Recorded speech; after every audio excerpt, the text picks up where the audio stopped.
that most of you are familiar with. This is the LED light, you know, at home. But even it was 4 years ago when my landlady called me when I had the low electricity bill. At that time I didn't have LED lights. I mean, LED lights have become very cheap the last 2 years. My main message is, you can be the change. Whether it's through the things you buy, whether it's through the food you eat. For example, the more green, the more vegetarian our diet is, the lower is the environmental impact. The highest carbon footprint has red meat. If you eat a lot of beef, you eat a lot of lamb, that has the highest environmental impact. The more you shift to a non-meat diet, the better it is for lowering our global environmental impact. Because cows need a lot of water, they need a lot of vegetarian input. We could, I think, feed, if I remember the statistics right, 15 times more people with a vegetarian diet than with a meat diet. And cows fart a lot. They produce a lot of methane. Methane has a higher global warming impact than carbon dioxide. But carbon dioxide we use as the unit of measurement. My book, I measured the carbon dioxide footprint. We call it footprint. The flight I used to come from Malaysia to here, I flew Cebu Pacific. Did you ever see that Cebu Pacific gives you the option to make your flight carbon neutral?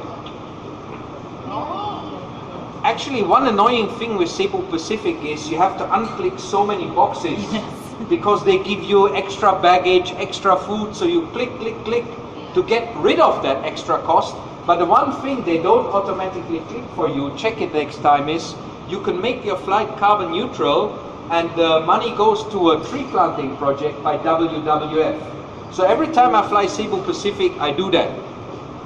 If I don't do it automatically with the airline, I became the #1 tree sponsor for NGO in Thailand just to make my flights carbon neutral. So in all areas of life, we can make a difference. As simple as having a pencil case like this one. This is my pencil case. You know, the Tetra pack, the drink pack that we kind of throw away every day into the bin. It's got zero value when it's in the bin. You cut it open, you clean it, you fold it over, you put a zip on it, and suddenly you have a beautiful pencil case. We call this upcycling. Recycling is already out. The problem with recycling, I mean, we still do recycling, we have to do recycling, but the problem with recycling is if you can't get a good price for your goods, then it's difficult to have a sustainable business. This one is upcycling, something that has low or zero value. We make a small change and we have a higher value product. I have bags made from car tires. I have bags made from seat belts. I don't have them with me at the moment. Last week when I attended Al Gore's training, when he was in town, guess what are the 2 countries the most at threat from climate change?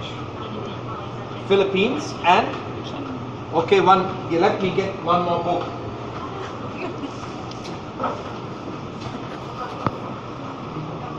One for you. This book has a carbon footprint of only 0.33 kilogram of carbon dioxide. That's less than 1 kilowatt hour of electricity. And I bought the carbon credits to make the book climate neutral. Actually, I bought even more carbon credits to make each book a healing impact on the planet. Hopefully, I have made the greenest book on the planet. That's what I believe. I don't know anyone else who has done all of those green aspects to his book. So, beside the Philippines, which is the other country that's at highest risk of climate change? No? India. India, very close.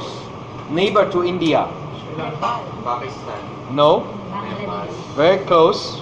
Go a bit further down. Bangladesh. Yes, Bangladesh. Excellent. Thank you. You're welcome. Yeah.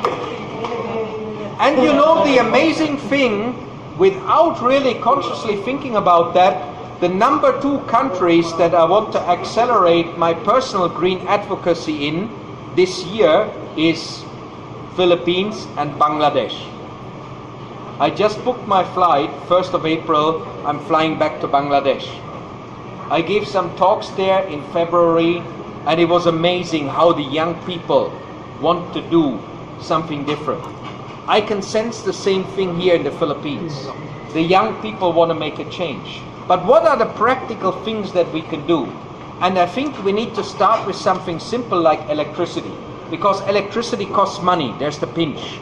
And the Philippines, unfortunately, after making a great contribution at the COP21 in Paris, the Philippine delegation was really, really good. My Facebook friend Tony, the lawyer from Ateneo University, he was heading the Filipino delegation. They did an excellent job. But unfortunately, after the big guys came back to town, they signed off another 40 coal-fired power plants, which is kind of the opposite of what was discussed in Paris. Yes, we need more electricity. Yes, we need more electricity supply. But can we do it through solar and through wind? Philippines is already emerging as one of the top countries with a good track record of solar and wind project implementation. Because the electricity cost is so high, the return on investment here is better than it is in Malaysia, where electricity is artificially subsidized by the government. So the one thing that I would like everybody to start with is with your electricity bill at home. Can anyone reveal what's their electricity bill at home? 200 pesos. 200 pesos. Wow, you're a green lady. Very good. Excellent. That's a very low electricity bill, actually. That is more or less the same like my level. So you don't use aircon while you sleep. Inverter. Inverter aircon. Much lower consumption. And only when very hot. Only when very hot, yeah. Another thing you can do is you can fix the temperature. Yes. Let's say 25 Celsius is usually Yeah, usually 30. 30. Oh wow, that's very high. That's why your consumption is so low. So that is an excellent example of somebody that has a very, very low consumption.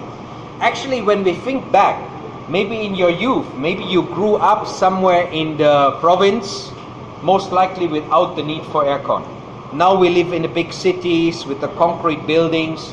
They get heated up by the sun during the day. The concrete wall stores the heat at night. My friend in Subic had a great idea. He put a metal frame around the wall that was heated up by the sun and grew those creeper plants. Once the creeper plants were fully grown, they provided the shade. So the temperature in his home dropped by 2 to 3 Celsius. Actually, in the book, I have a chapter on green home.